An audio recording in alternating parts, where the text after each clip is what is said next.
budget that specifically lays out my vision for how we're going to grow this economy. And I expect the Republicans should do the same, and we can negotiate it. But we shouldn't hurt a whole bunch of people in order for one side to think that they're going to have a little more leverage in those negotiations.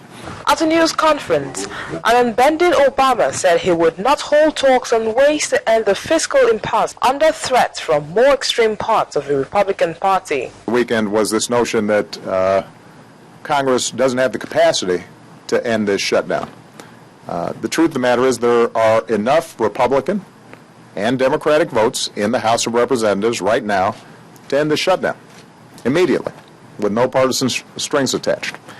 The House should hold that vote today. If Republicans and Speaker Boehner are saying there are not enough votes, then they should prove it. Let the bill go to the floor and let's see what happens. Just vote.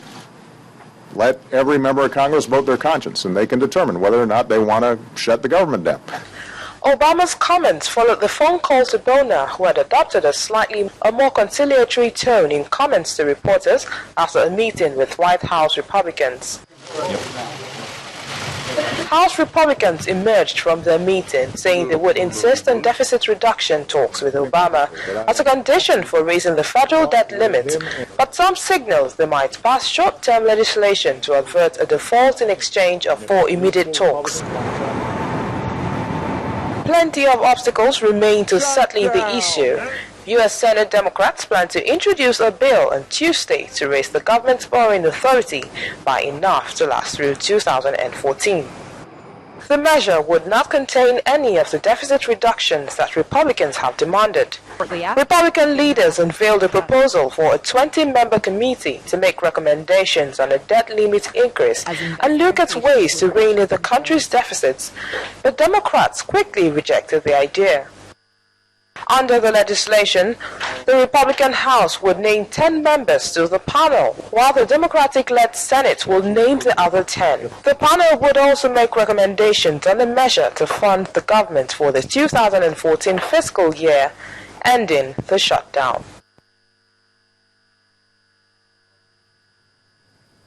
Meanwhile, U.S. President Barack Obama is expected to nominate Federal Reserve Vice Chairperson Janet Yellen to the next head of the U.S. Central Bank. If confirmed by the U.S. Senate, Ms. Yellen will replace Ben Bernanke, who has held the post for 8 years.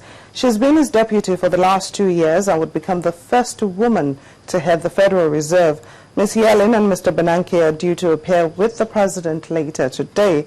She has taught at Harvard University and the London School of Economics, as well as holding a series of senior administrative positions in the United States. Well, joining us now in the studio live is our business correspondent, Harriet Agbenyi, to explain to us what's going on with the Federal Reserve, as well as the shutdown in the United States. But Harriet, let's begin with Janet Yellen, who will be succeeding Mr. Bernanke as chairman of the Federal Reserve. Now, apart from having been his vice over a period of 8 years or so, what else do we know about her? Well, she wasn't actually his vice for like the last 8 years. It's been like for 2 years or thereabout when she actually was nominated to be on the board of the interest rate setting committee. But then let me just quickly tell you, Tomitokbe, that she isn't the first woman to lead a central bank, but she will be the first woman to lead the U.S. Fed Reserve. We're made to understand there are about 17 women who actually lead their central banks out of 177. Now let's get to know a little more about Dr. Janet Yellen. She's rich. That's one thing you should know. She actually joined the Fed Reserve in 1977, and that's when she met her husband, who also was working there, but both of them had to resign, of course, conflict of interest. And everybody is touting her to be one of the next best things to actually happen to the U.S. Fed Reserve, because after all her stint and all the rest, she came back, and she's at one time or the other, that was in about 2004, when she headed the San Francisco branch of the central bank in San Francisco. And she was appointed as the vice president in 2010. She has chaired the White House Council of Economic Advisor. That was when Bill Clinton was actually the president. Her husband, in case you didn't know, is a Nobel Prize winner in Economies. He actually won that in 2001.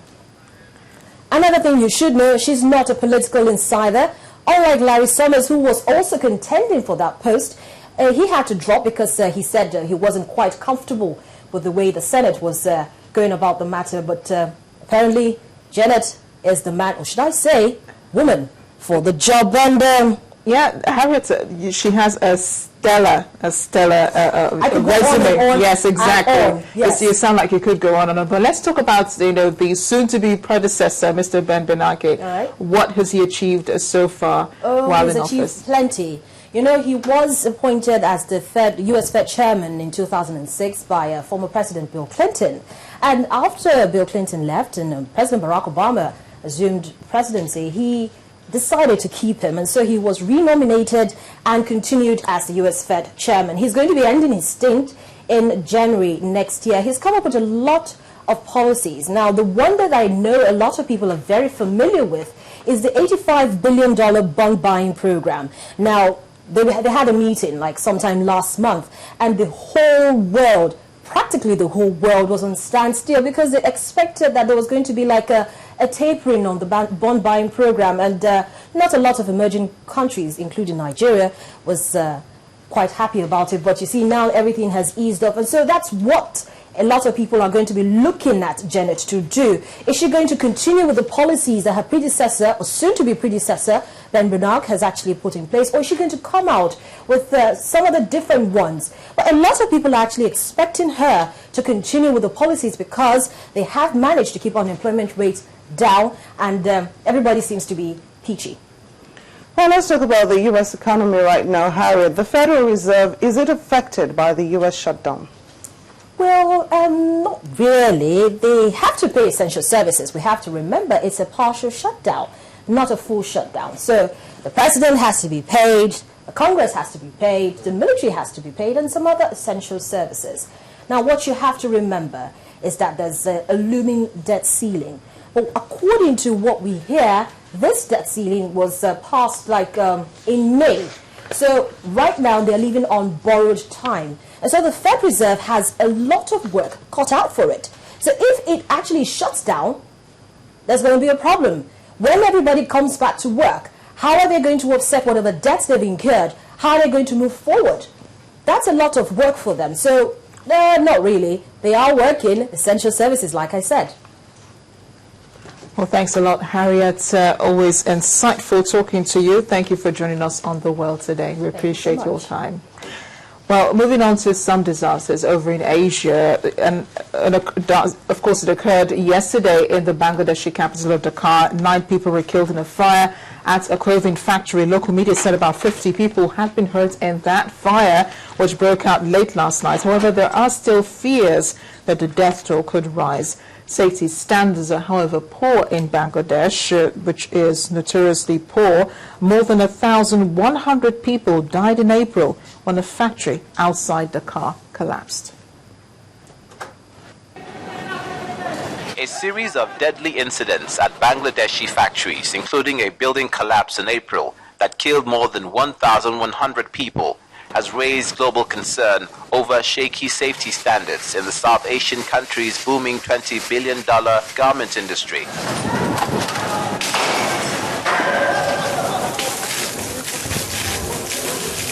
Gazipo's firefighting chief Abu Zafar Ahmed said 9 employees, including 3 company managers, had died in the blaze that originated in the knitting section of Aswad Composite Mills factory, near a sister concern of Paul Moore Group.